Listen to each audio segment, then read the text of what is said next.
Tuwing eleksyon ay merong mga lumilitaw na tinatawag na mga epal para alamin ang opinyon ng kabataan tungkol dyan. Kasama natin si Jules Giyang para sa Teen Patrol. Good morning, boss. Ako si Jules Giyang para sa Teen Patrol. Ngayong umaga ay pag-uusapan natin ang usapin tungkol sa anti-epal. Kasi sino nga ba ang hindi makakapansin sa napakakukulay na mga tarpaulins na nakikita natin kung saan-saan, sa kalsada, sa mga buildings at iba pa. Kaya ngayong umaga ay aalamin natin ang komento ng mga kabataan ukol sa kanilang pakiramdam tuwing nakikita nila ang mga tarpaulins na merong mga mukha, nagpapagwapo, nagpapaganda at naglalakihang mga pangalan nila. Kaya samahan ninyo ako ngayong umaga upang pakinggan ang mga komento nila.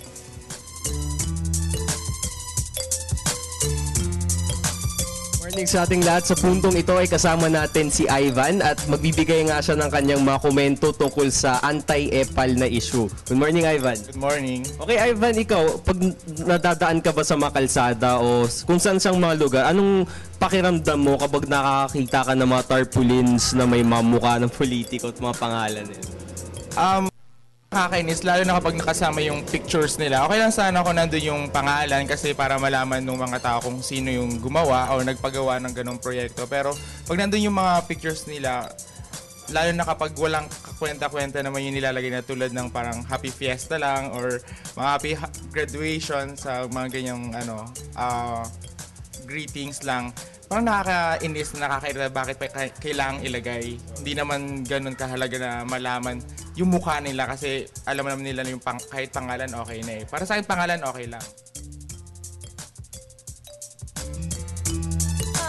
Para sa akin, when nilalagay nila sa mga lugar na kung saan may mas importanteng pwedeng paglagyan. Like, sa mga sides ng streets. Paminsan nakakita rin ako ng mga ganon. Tinatakpan nila yung mga importanteng like traffic signs, like, yun, napapansin ko, lalo sa province namin sa Laguna, especially yung Calamba. Maraming ganon nakalagay doon. Tapos paminsan, nakasagabal siya sa mga linya ng kuryente. Yun. Yun, para sa akin, that's the time na epal talaga siya. And it's really unnecessary. Necessary lang yung mga tarps na yun kasi yung mga nilalagay nila sa tarps yung pera nila dapat sa mga projects na lang. Kasi parang nakikita ko sa akin na gusto lang na ipakita na sila yung gumawa ng mga ganung bagay na yun. Para well, I mean service is not like that na for show. Service should be makikita mo sa quality nung ginawa nila eh. May tarp ka nga pero pangit yung ginawa mo, wala lang din. So hindi dapat ganun.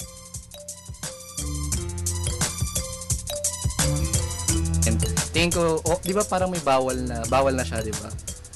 Pending pa yun. So I think okay na i-push through pa yung law na yun. Kasi sayang din yung funds, sayang din yung mga pera na ginagamit para na dapat sa funds siya, sa projects ay ipapagamit. So yun, sana pagbawal din. And okay yung ginagawa ng youth ngayon kasi ginagamit yung social media as propaganda na yun, bawal nga to, pangit yung mga epal na tarps na to. So ayun.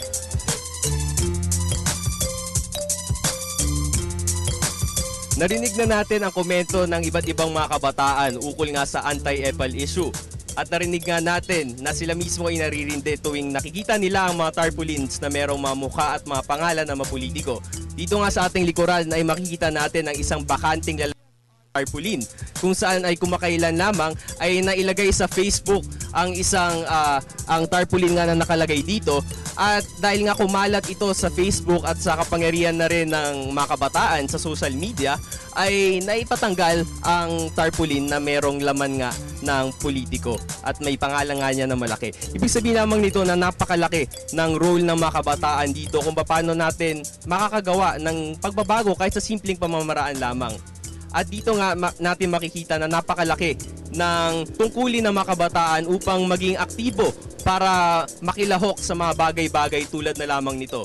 At bilang nakabinbin pa rin po sa Kongreso ang anti-epal bill, ay nasa sa atin ang responsibilidad upang maging mapagmatiyag lagi sa lahat ng mga nagaganap sa ating lipunan. Kaya para sa Good Morning Boss, ako si Jules Giyang.